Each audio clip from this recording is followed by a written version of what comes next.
देशाचे पंतप्रधान नरेंद्र मोदी यांचे अयोध्येच्या राम मंदिरामध्ये आगमन झाले तेव्हा त्यांचं जोरदार स्वागत करण्यात आलं। राम मंदिर प्राणप्रतिष्ठा सोहळ्यासाठी पंतप्रधानांनी अयोध्येमध्ये हजेरी लावली। मोदींच्या हस्ते राम मंदिर प्राणप्रतिष्ठापना करण्यात आली। या सोहळ्यासाठी पंतप्रधान मोदींनी खास अनुष्ठान देखील केलं।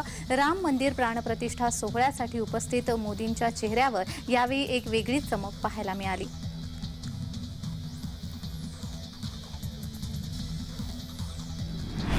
प्राणप्रतिष्ठा सोहळ्यासाठी पंतप्रधान नरेंद्र मोदींनी गर्भगृहामध्ये प्रवेश केला। राम मंदिराचं गर्भगृह देखील तेवढंच आकर्षक आणि भक्तिपूर्ण आहे।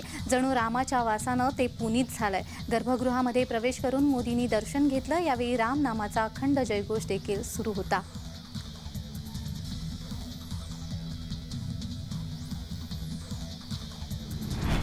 प्राणप्रतिष्ठापना सोहळ्यासाठी तयार करण्यात आलेली प्रभू श्रीरामांची मूर्ती म्हणजे स्थापत्य कलेचा एक अद्भुत नमुना मानण्यात येतोय। अतिशय सुंदर आणि मनमोहक अशी मूर्ती आहे। जणू प्रत्यक्षात प्रभू श्रीरामच आपल्या समोर उभे आहेत असा भास या मूर्तीच्या दर्शनाने होतो। अयोध्या सोहळ्यामध्ये उपस्थित असलेल्या राम भक्तांनी तसेच देशभरात दूरचित्रवाणीच्या माध्यमातून कोट्यावधी भारतीयांनी रामलल्लाच्या या देखण्या मूर्तीचं दर्शन घेतलं।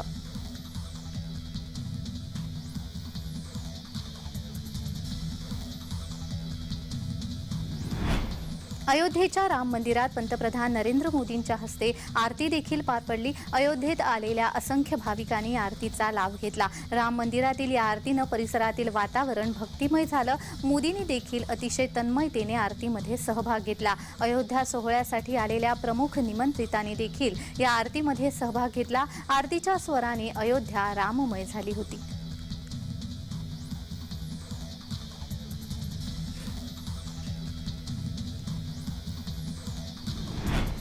राम मंदिर प्राणप्रतिष्ठा सोहळ्यानंतर अत्यंत भावूक झालेल्या मोदींनी रामलल्लाच्या चरणी शिरसाष्टांग दंडवत घातला। राम मंदिराचं स्वप्न साकार झाल्याचा एक अवर्णनीय आनंद पंतप्रधान नरेंद्र मोदींच्या चेहऱ्यावर यावेळी पाहायला मिळत होता। यावेळी प्रभू श्रीरामासमोर मोदी नतमस्तक झाले।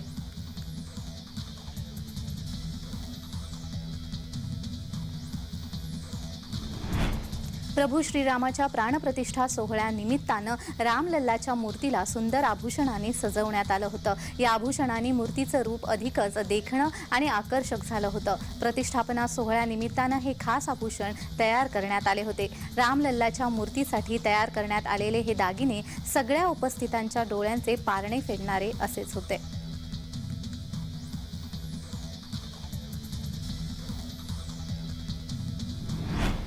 राम मंदिरात स्थापन झालेल्या राममूर्तीची अनेक वैशिष्ट्ये सांगता येतात। त्यातलं सगळ्यात महत्त्वाचं म्हणजे या मूर्तीचे डोळे अतिशय बोलके आणि जिवंत वाटणारे। राममूर्तीचे हे डोळे उपस्थितांच्या चर्चेचा विषय होता। प्रभू श्रीराम जणू अतिशय प्रसन्न भावमुद्रेनं आपल्याकडे पाहत आहेत असाच भास या डोळ्यांकडे पाहून होतो। राममूर्तीच्या या डोळ्यांची रचना अतिशय कल्पकतेने करण्यात आलेली आहे।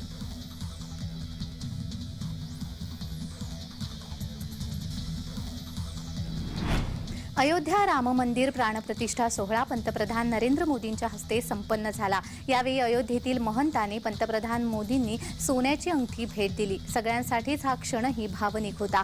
मोदींच्या पुढाकारानं राम मंदिर निर्माणाचं कार्य पूर्णत्वाला गेल्याची भावना साधू महंतांमध्ये आहे। या निमित्ताने या सोहळ्याची आठवण म्हणून मोदींनी ही अंगठी दिली।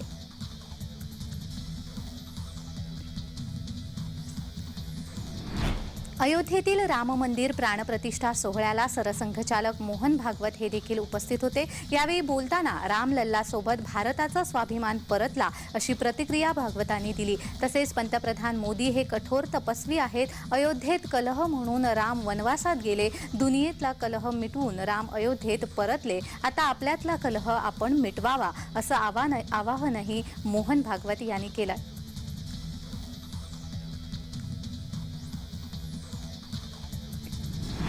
अयोध्येच्या सोहळ्याला गोविंदगिरी महाराज उपस्थित होते। प्राणप्रतिष्ठा सोहळ्यानंतर गोविंदगिरी महाराजांनी उपस्थितांना मार्गदर्शन केलं। ही देशाच्या आत्मविश्वासाची प्राणप्रतिष्ठा आहे अशी भावनिक प्रतिक्रिया यावेळी राम मंदिरातून गोविंदगिरी महाराजांनी व्यक्त केली।